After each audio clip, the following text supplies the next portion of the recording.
こんにちは、村雲です。今回の動画は検証動画となっています。検証の内容としては、こちらの GR エアロスタビライジングコートを使ってみて、効果を実感できるかどうかです。で、このコート台を使うと、前回ご紹介したアルミテープチューニングと同様の効果が得られるみたいなので、その効果が体験できるかどうかを紹介します。それではご覧ください。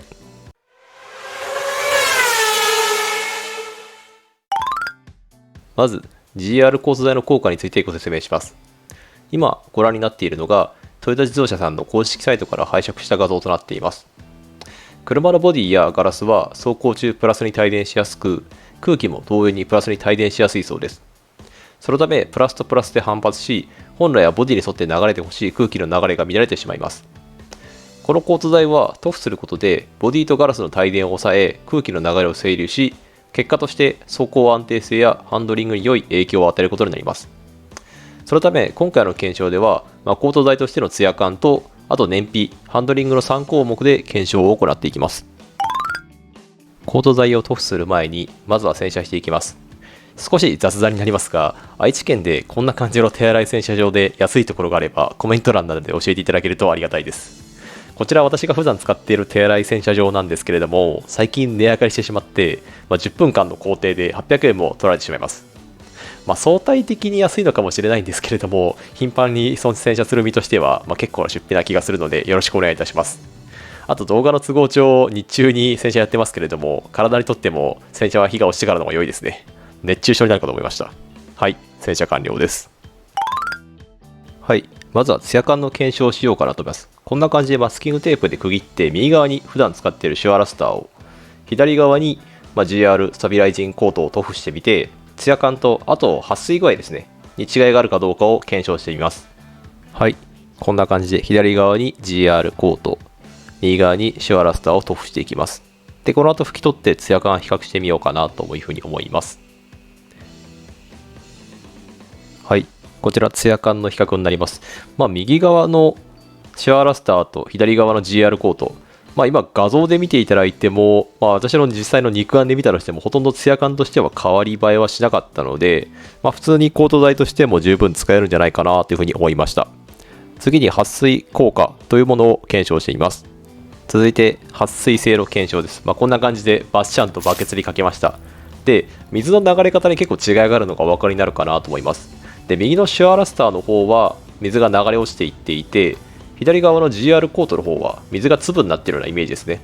なので、この2つで比較すると、シュアラスターの方は疎水性、水が流れ落ちやすくなっていて、左側の GR コートは撥水性、水が粒のようになるような形の特性を持っていることが分かります。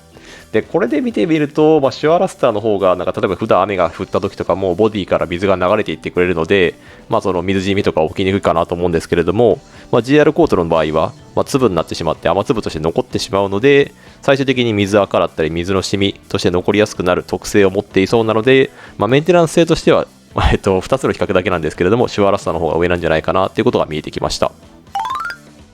続いて燃費影響の検証です。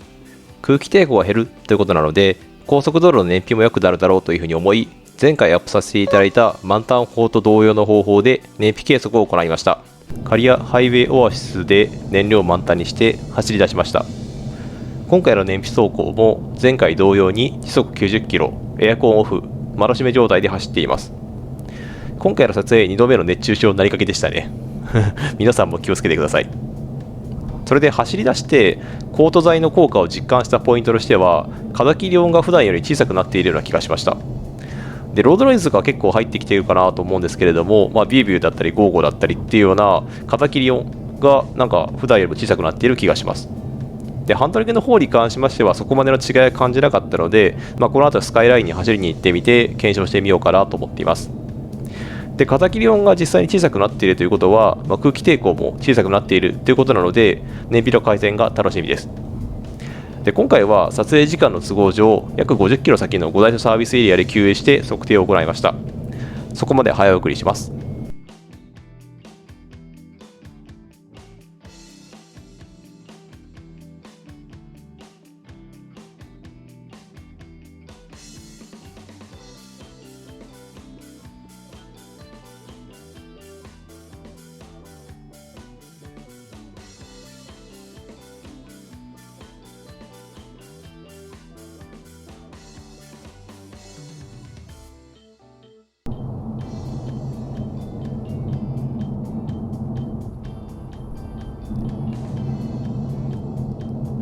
はい、ご在所サービスエリアに到着しました。それでは給油して満タン砲で燃費の測定を行っていきます。はい、給油しました。でもほとんど入らなくてですね、1.58 リットルしか入らなかったんですね。で、カリアハイウェイオアシスからご在所サービスエリアまで約46キロっていうところで、満タン砲で計算すると、燃費が29キロという衝撃の結果が出てしまいましたね。いや、これはちょっとあくまで参考記録と考えていただければいいかなと思います。ちょっと満タン砲で測定するときの距離が短すぎたのかなだったり、いろいろと原因が考えられるんですけれども、はい。空気抵抗が改善されて燃費が良くなったにしても良くなりすぎなので、あくまで参考記録としてはい、考えてください。ただ実際風切りのところが小さくなったっていうのは実感できたので、燃費としては確実に良くなってるんじゃないかなと思います。はい。最後にハンドリングへの影響というものを確かめるために本宮山スカイラインに走りに行きました。で、交通台を塗布してこのような道を走っていて最初に感じたのがですね、段差を乗り越えたりする時の足回りの動きっていうのがマイルドになったかなっていうところを感じることができました。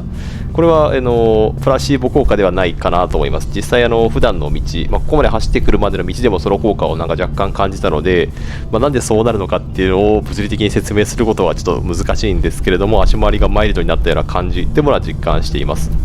で、ハンドリングの方に関しましては今走らせているんですけれども、正直なところそこまで良くなったっていう感覚を実感することができなかったです。というのもですね、私このスープラに対して、すでにアルミテープチューンを施したり、もしくはA91 エディション、今の現行のスープラ、イヤーチェンジした後のスープラに取り付けられているブレースを取り付けたりっていうところで、結構ハンドリングのところに関してはノーマルよりもいじってる要素っていうのは結構あってですね、そのあたりのところで過去に動画を出している時にハンドリングのが良くなってるっていう影響を実施していて、それにプラスアルファで今回交通台をやってるっていうところで、例えばアルミテープを剥がしたりだったりとかサイドブレースを外した状態でやってみたらまだちょっと変わったかもしれないんですけれども、それまでの改造で良くなった分をさらに上回るような良さっていうものを正直なところ感じることはできなかったですね。はい。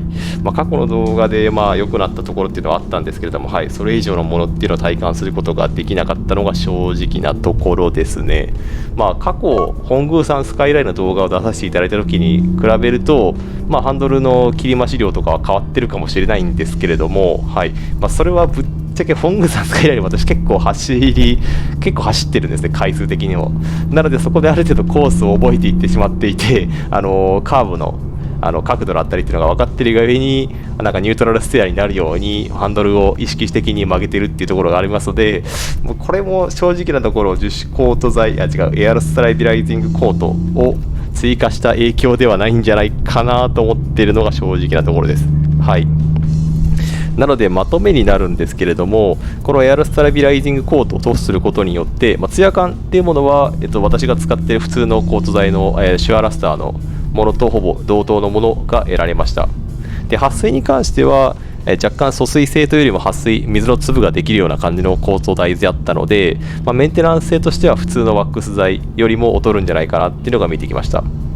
あと燃費に関しましては、空気抵抗が下がるっていうところで良くなるっていうのは予測していて、実際満タン砲で測ってみたんですけれども、ちょっと衝撃的な結果が出てしまったっていうところで、数字としては当てにならないかもしれないんですけれども、空気抵抗の良さが空気抵抗が低減されるっていうのは体感することができたので、燃費も実際やってみると良くなるんじゃないかなというふうに思います。